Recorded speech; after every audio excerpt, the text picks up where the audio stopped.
Salut les athlètes, c'est Fred et je suis content de vous retrouver sur cette chaîne Better Athlete. Aujourd'hui, on va parler d'un domaine où les joueurs professionnels de basket ne sont pas si différents des joueurs amateurs. Je vais bien sûr parler de la réussite au lancer franc. Je vais donc vous expliquer pourquoi il y a autant d'échecs au lancer franc et vous donner des clés pour vous aider à vous améliorer. Mais avant de commencer, n'oubliez pas, abonnez-vous à notre chaîne et activez les notifications.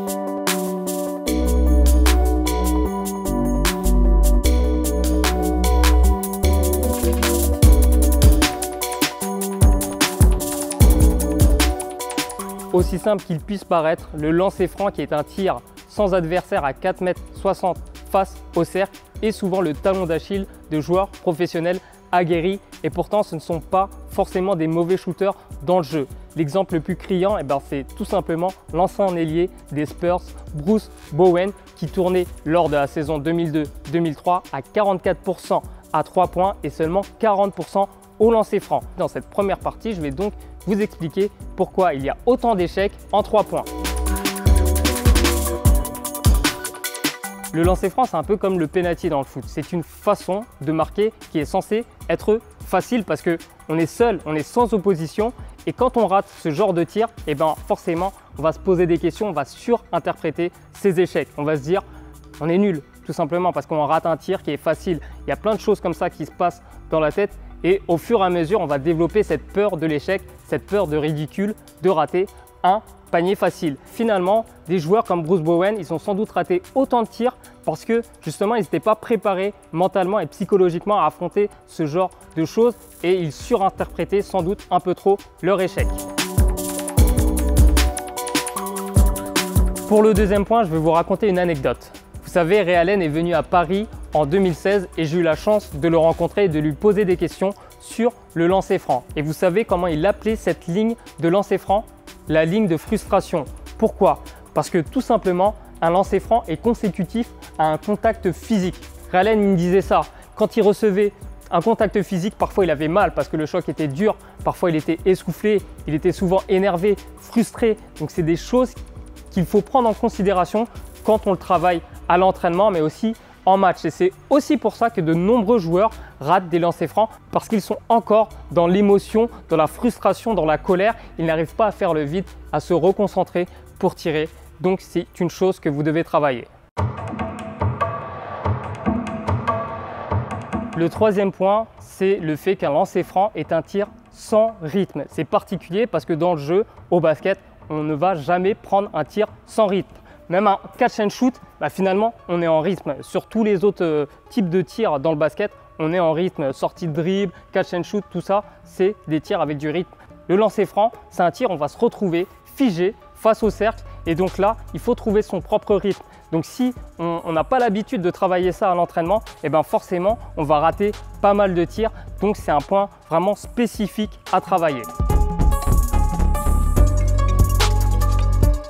Donc le premier point pour améliorer sa réussite au lancer franc, ça fait appel directement à la vidéo que j'ai faite sur le tir. Il faut avoir des beaux fondamentaux, mais il faut aussi connaître ses propres particularités. J'en avais parlé dans l'autre vidéo, c'est que certains joueurs comme Dirk Nowitzki ont les appuis complètement croisés quand ils vont tirer parce que c'est des préférences motrices, c'est naturel chez eux. C'est une chose qu'ils ont développée avec le temps et ils sont à l'aise avec ça, donc il ne faut pas changer.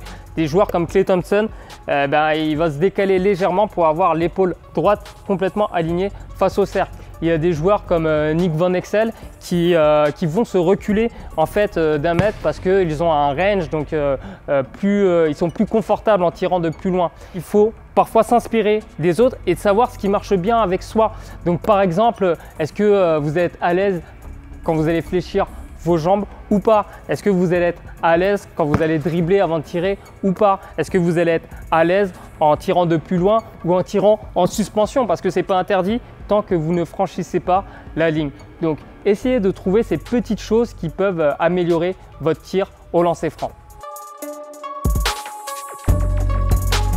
Le deuxième point fait aussi appel à la précédente vidéo sur les fondamentaux du tir parce que là, je vais vous demander de vous auto-évaluer. Il faut que vous sachiez pourquoi vous ratez techniquement des tirs au lancer franc. Donc là, on ne parle pas d'aspect mental, là on parle bien de technique.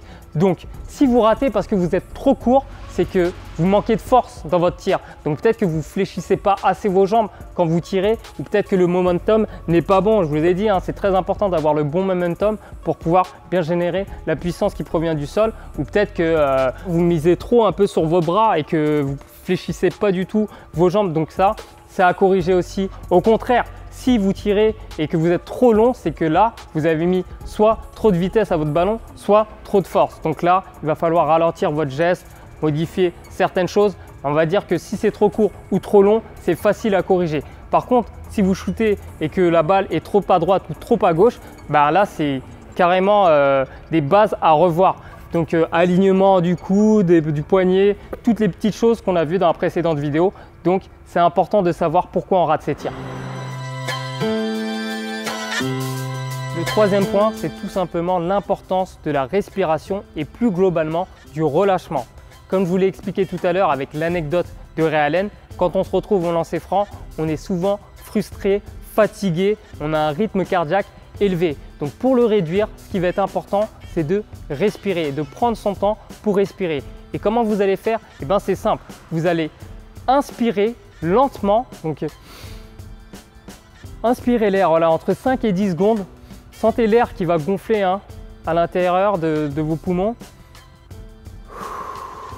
Puis relâchez tranquillement entre 5 et 10 secondes. Voilà, ça va réduire votre rythme cardiaque et ça va vous détendre. Pensez à relâcher aussi vos membres parce que le langage corporel, il est très important. Si vous êtes crispé, votre tir, il ne va pas être fluide parce que vos muscles, ils seront tout tendus. Donc le but, c'est vraiment de se relâcher.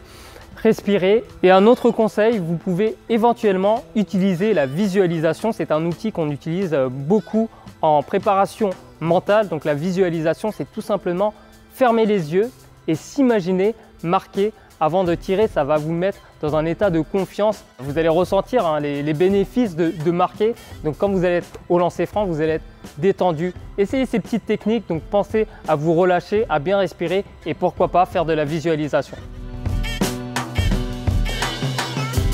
Le quatrième point, ça va être de se donner du rythme. Comme je disais tout à l'heure, à la base, le lancer franc est un tir sans rythme. Mais on peut tricher. Comment? En dribblant tout simplement ou en faisant tourner la balle dans ses mains. Le but, c'est de trouver une sorte de petite routine, mais je vais en parler juste après. Alors, c'est quoi cette fameuse routine?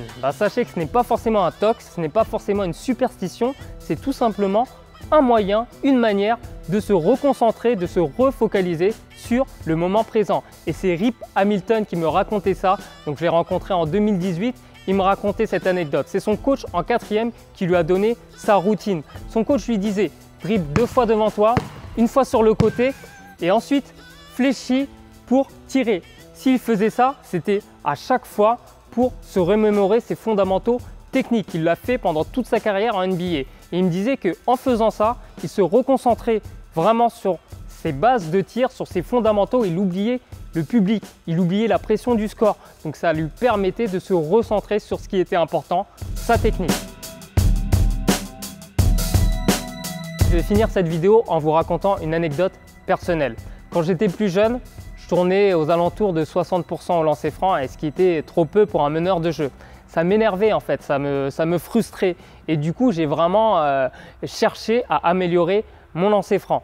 J'étais un bon shooter dans le jeu, mais c'était au lancer franc, j'avais vraiment un bug et je pense que c'était plus psychologique. Ce que j'ai fait, c'est que j'ai travaillé un peu tout ce que je vous ai dit. J'ai essayé de travailler mentalement, mais j'ai aussi essayé de travailler techniquement.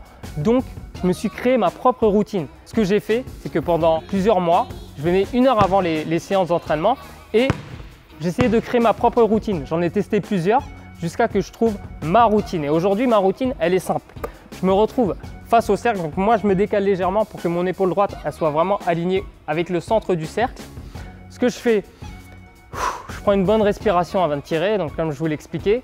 Ensuite, je mime le tir et j'enchaîne avec 3 dribbles. Donc un premier, un deuxième, un troisième. Arrivé au troisième, je souffle, je fléchis et au moment de fléchir, je me dis 55 dans la tête. Pourquoi? Parce que, comme je vous l'avais dit dans la vidéo sur les fondamentaux du tir, 55 degrés, c'est l'angle optimal pour marquer. Et quand je me retrouve là, je me dis 55 et ça me pousse justement à chercher cet angle quand je vais tirer. Et au final, sachez que cette routine m'a plutôt bien réussi parce que quelques semaines après, j'ai réussi à faire 8 sur 8 en match. Comme quoi, les routines, c'est vraiment très important pour progresser.